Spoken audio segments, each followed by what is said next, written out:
You're now recognized. Salamat po, Madam Chair. Yung hindi po pagdating ng ating pangalawang Pangulo ngayon, ang suspecha ko po ay dahil sa nangyari na mga pagtatanong nung nakaraang pagdinig. I have heard the volume and the barrage of questions asked by members of this committee to the Vice President. Despite the fact, Madam Chair, I heard her several times saying, I forgo the opportunity of defending the OVP budget for 2025 by question and answer, and I leave it to the House of Representatives to decide on such proposal as presented. That was the template of an answer given by the Office of the Vice President.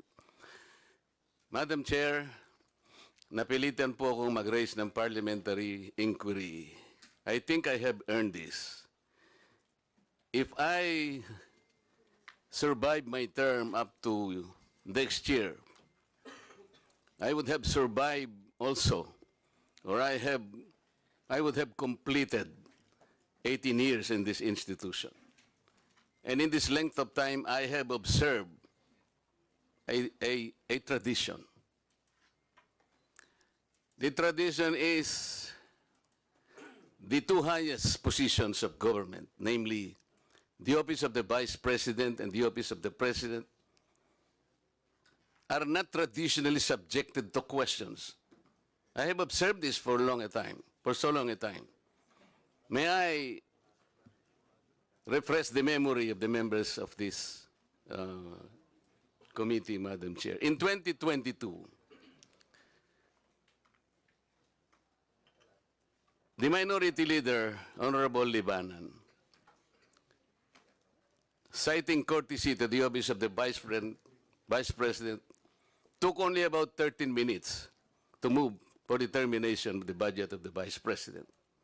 And after that, the Majority Leader seconded the motion.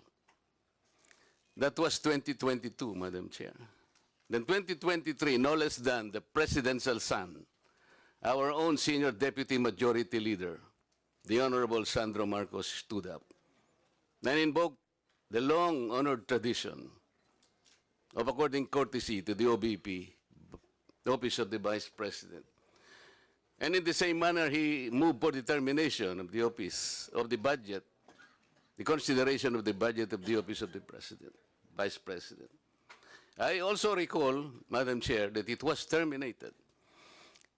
And with the full consternation of Honorable Franz Castro, who then objected, but her objections were never heard until she moved to make up record by way of manifestation her objection. But the committee collectively said, you can no longer do that because there was already a termination of the hearing. This is the time-honored tradition, Madam Chair.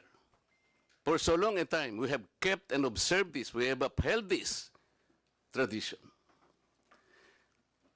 My question is this committee authorized to set aside or discard the tradition? That is the question. Your Honor, such motion was not introduced in the last hearing. I'm now introducing the motion, Madam Chair. I second, Madam Chair. To terminate the consideration of the budget of the Vice President, Madam Chair, on the basis of the long and time-honored tradition, Madam Chair. In order for us to respect a tradition in the same manner that we have respected the tradition here that the first to interpolate every time is the member of the minority. That is the tradition.